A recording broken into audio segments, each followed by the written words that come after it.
So Senator Ron Johnson basically says this is a legal Ponzi scheme. Yeah, I've heard that. That's bullshit. I mean, that's not true. Well, look, Donald Trump could break a lot of things, and if he wants to, with these weird doji guys, they could turn Social Security into a Bitcoin bank. But I don't think that would be good for the American people. You know, 80% of Americans, even in a time of polarization, want Social Security to be made stronger. That was the former SSA Commissioner, Martin O'Malley, saying that the Doji Boys might do something like turn Social Security into Bitcoin. Is that possible? Highly doubtful. So Martin O'Malley is also calling Social Security a legal Ponzi scheme bull, calling it a BS.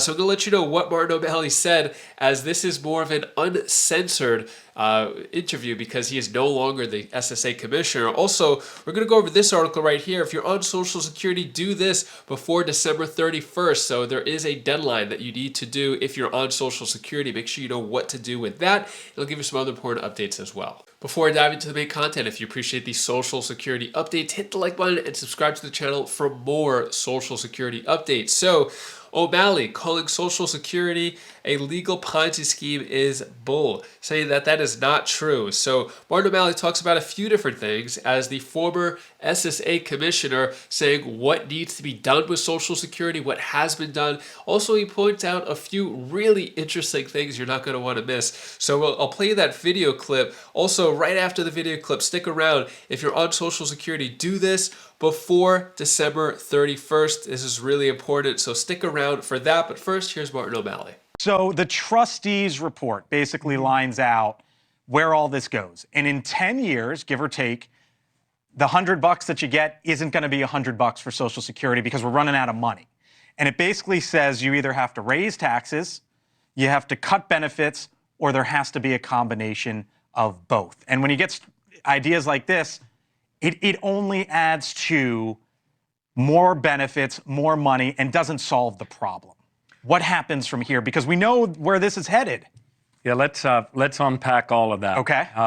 First of all, there is no reason that Social Security need go bankrupt or insolvent. In fact, it's not on a path for bankruptcy or insolvency in the way that you and I and people on the street would understand those terms. It's just pennies on the dollar. It is 79 cents on the dollar. It is true, though, that back in 1982, when the last congressional reforms were made, you know, famously Ronald Reagan and Tip O'Neill had a beer, and they created 75 years of fiscal health for Social Security. They knew the baby boomers were coming, and they knew that there would be this big demographic bulge, so they built up a surplus reserve.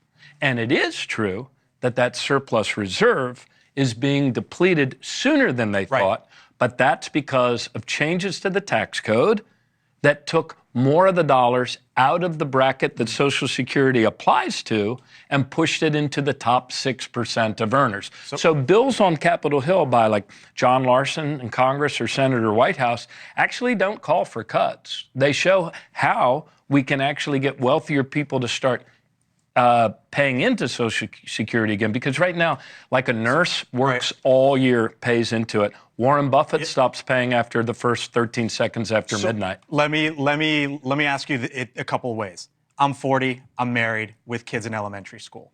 Without changes, is Social Security there for me? It is there, but if Congress doesn't act, which they always have before, by 2035, it was actually pushed off a year because of better than expected wage growth. And it is true that there would be an automatic 17% reduction in benefits. So it's unless there, Congress fixes it. It's there, but again, pennies on the dollar. Yeah, so let me tell you, last year we paid, it's a pay-as-you-go system, not a Ponzi scheme. So Senator Ron Johnson basically says this is a legal Ponzi scheme. Yeah, I've heard that. That's bullshit. I mean, that's not true. That's not true. But what about the concept, though, of you have money coming in to pay for money coming out, and it's just not stable, I guess is the argument. Well, it's been stable. It's been stable for 89 years. If it's a Ponzi scheme, as Senator Johnson says, it's the longest running Ponzi scheme in world history. Look, this is what happened. Okay. Last year, Social Security, we the people, paid $1.37 trillion in benefits. We, the people who were working, paid $1.35 trillion into it. So the dollars that people pay into it are the dollars that are paid out, just like an insurance company pays claims on premiums. And the other 0.2, that came from that built-up trust fund reserve, which because of income inequality is being depleted sooner than we thought it would in, 1982. I was in college and my friends were all saying it wouldn't be there for us, and now I get to apply next year. So I don't want to be selfish. Forget about me and my generation for a second. Let's talk about my parents' generation, right? And full benefits when you start at 67. You just saw everything under the hood. Yeah. Is it your belief that the age needs to be pushed out, or else, again, they're getting pennies on the dollar? I would not recommend that. I don't think that's sound policy, and this is why. If you're a lawyer or a doctor, your longevity has increased over the years. But if you're somebody that works hard and outdoors, your longevity has not so greatly increased, which means that your benefit, this is what you have to look at in terms of the benefits, it's life expectancy after the age of retirement. On Pine Ridge Indian Reservation in South Dakota, the life expectancy for males is 42 years, same as it was in 1968. So people who work hard, would in essence amount to a cut if you raised it to 70 because they've had fewer years, even though they paid in to reap benefits. I guess you could say the real key. The cut is coming, though. Not right? necessarily. Well, look, Donald Trump could break a lot of things, and if he wants to, with these weird doji guys, they could turn Social Security into a Bitcoin bank. But I don't think that would be good for the American people. 80% of Americans, even in the time of polarization, want Social Security to be made stronger. They don't want it to be turned into a Bitcoin bank. I don't think those guys are going to do that, though. Well, we'll see, won't we, Blake? All right. We'll see. They're going to break a lot of things, and the American people are going to cry out for the sort of economic security that they once took for granted in terms of Social Security, not to mention Medicare. Can I say one other thing? Sure, Because this is another fallacy.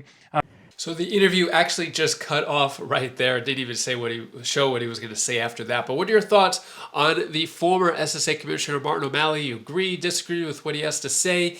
So let's get into this right here. If you're on Social Security, do this before December 31st. So basically talking about financial moves you need to make. Set yourself up for success as we have a pathetic increase of 2.5% for COLA, which is not enough, and the cost of Medicare Part B is rising as well. So even if you get a COLA, Medicare goes up as well. So it's like, what's the point? They should increase Social Security, decrease Medicare payments. Makes no sense why they would do that. But basically what this article is talking about is to calculate your retirement savings and make sure you're aware and plan for your budget coming in 2025. So saying if money is uncomfortably tight, some options to include would be joining the gig economy for extra income, renting out a room in your home, downsizing to a smaller living space, seeing if it's feasible to give up a car, and make changes to your Medicare coverage so your plan is cheaper.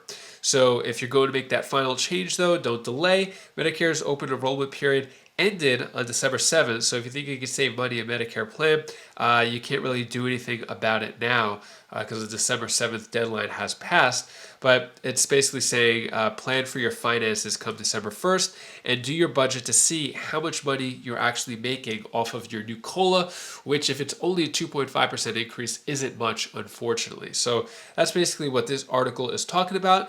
And that is all the news that I have for you today to hopefully brighten your day a bit. Here's my daughter Bella's tip of the day. So I actually woke up Bella doing this video. You can see the bed right here. She was actually sleeping, but I really wanted to give this news to you in this video. We're actually staying at a family member's house. So Bella and I slept in the same bed together. Bella, you want to give the tip of the day? Yeah. Okay. Hi guys, this is Bella. This is the tip of the day. And what you should always do, you should always be together with someone. You should always have a friend beside you. You should always have someone right next to you because they might be lonely and you should always be with them. So that's all I wanted to say. So bye. And that was just 2 minutes after waking up. Good job, Bella. An extra $2,900 given in this new Social Security bill, which I go over in this video right over here. Also, a passionate speech about Bernie Sanders talking about the need to expand Social Security benefits, and he actually agrees with Elon Musk in this video. You're going to want to see that video right over there, and I'll see you in that video. Take care, be safe. Thank you for watching.